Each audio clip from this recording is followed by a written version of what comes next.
Bonjour à tous, bienvenue dans cette nouvelle vidéo. Aujourd'hui, nous allons construire un chatbot simple. Vous aurez juste besoin de quelques notions en mathématiques et aussi de logique. En fait, comment cela va se passer? Nous allons construire une base de données dans laquelle nous allons mettre des informations, donc nos questions. Nous allons aussi construire notre base avec des réponses.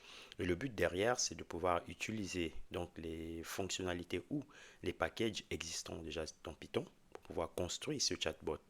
Et vraiment, vous verrez, c'est vraiment quelque chose de très basique. Le but derrière, c'est déjà vous permettre de comprendre comment est-ce qu'un chatbot fonctionne, quel type de fonctionnalités sont utilisées derrière un chatbot, et aussi quelles sont les notions ou encore les packages que l'on utilise lorsqu'on veut construire ou lorsqu'on veut mettre en place, implémenter un chatbot. Donc, comme notion mathématique, ben, vous aurez besoin donc de notions en cosinus de similarité pour pouvoir calculer donc l'angle entre deux mots. Vous aurez également besoin d'utiliser donc les TF, IDF. Donc les TF, ce sont les term frequency, donc c'est le nombre de fois qu'un mot apparaît dans un texte.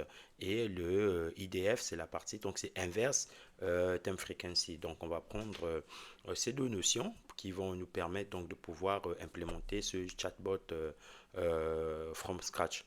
Comme je l'ai si bien dit, ben, nous allons vraiment commencer par quelque chose de très simple. Pour ce faire, donc je vais vous inviter à vous rendre donc sur soit un Google Colabs ou Jupyter Notebook et nous allons commencer. Nous voici sur Google Colabs. Donc ici nous avons donc importé les packages que nous allons utiliser. Donc from scikit-learn feature extraction.txt import tf-idf vectorizer from scikit-learn.metric pairwise import cosilient similarity.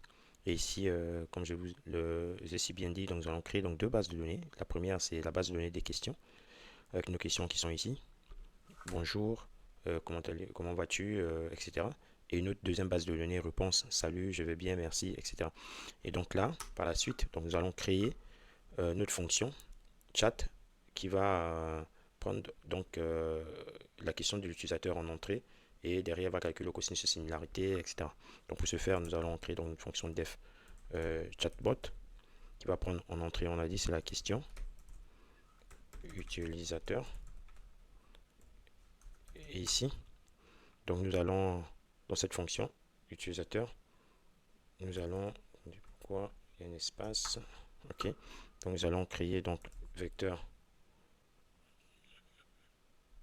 ok, vectorize tf idf.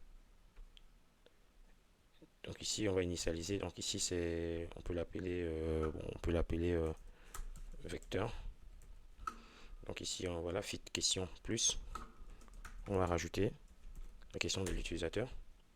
Donc on va créer notre fonction ici similarité qui va calculer le cosinus de similarité de vecteur moins 1 et de ceci on va fermer le crochet, on ferme la parenthèse. Et par la suite, ce que nous allons faire, donc nous allons donc par la suite, nous allons donc créer l'indice. Donc on va créer donc index meilleur, donc qui va être égal à similarity.addMarks et on va retourner l'index meilleur. Maintenant pour tester notre fonction, ce qu'on va faire, on va faire if underscore name underscore espace égal underscore min underscore le point et là on va faire print, on va dire taper exit pour quitter le chatbot point slash n pour aller à la ligne et après on va se mettre ici, on va faire while true le point.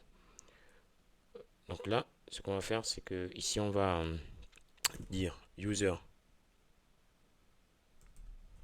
input vu que l'utilisateur va rentrer une valeur, donc input valeur ici, donc l'utilisateur va rentrer une valeur et après donc on va dire if le user input point lower est égal à, donc ici on mettra une liste Donc, soit il peut taper exit, il va taper quite, il va taper buy. Ok, dès que c'est le cas, ici, ce qu'on va faire, c'est qu'on va print. Donc, print chatbot. À la prochaine. Ok. Donc, après, qu'est-ce qu'on va faire? On va break. Donc, on va s'arrêter. Ok. Et par la suite, et en bas, donc on enlève ça. Là, on sort et on fait donc print chatbot, deux points, réponse. Mais la réponse ici, on va mettre quoi? Réponse, c'est le chatbot vu qu'on veut tester notre fonction. Donc, une fonction, c'est chatbot, entre parenthèses, ben, user input. User input. Voilà. Vu que, si vous vous rappelez, donc notre fonction, on avait dit que notre fonction chatbot donc prend en entrée donc les questions de l'utilisateur. Donc là, normalement, si tout est OK, on le vérifie. C'est bon s'il n'y a pas d'erreur lorsqu'on va exécuter. On doit voir ça. Donc si vous tapez par exemple bonjour, vous voyez, donc il vous répond par salut. Tapez comment vas-tu? Je vais bien, merci. Vous voyez, donc là, c'est vraiment un mini chatbot qui peut converser avec vous. Et comme vous pouvez si bien le voir, les limites de ce chatbot sont au niveau de la base de données. Ça veut dire que ici, vous êtes obligé soit de construire une grosse base de données afin de pouvoir, on va dire, avoir le maximum de questions et le maximum de réponses possibles. Et ce qui n'est pas forcément évident. Et c'est la raison pour laquelle, dans une prochaine vidéo, nous verrons comment mieux gérer cela. Le but, c'était vraiment de vous montrer comment on peut faire pour créer un chatbot basique en quelques lignes de code juste en utilisant le cosinus de similarité et aussi les vecteurs.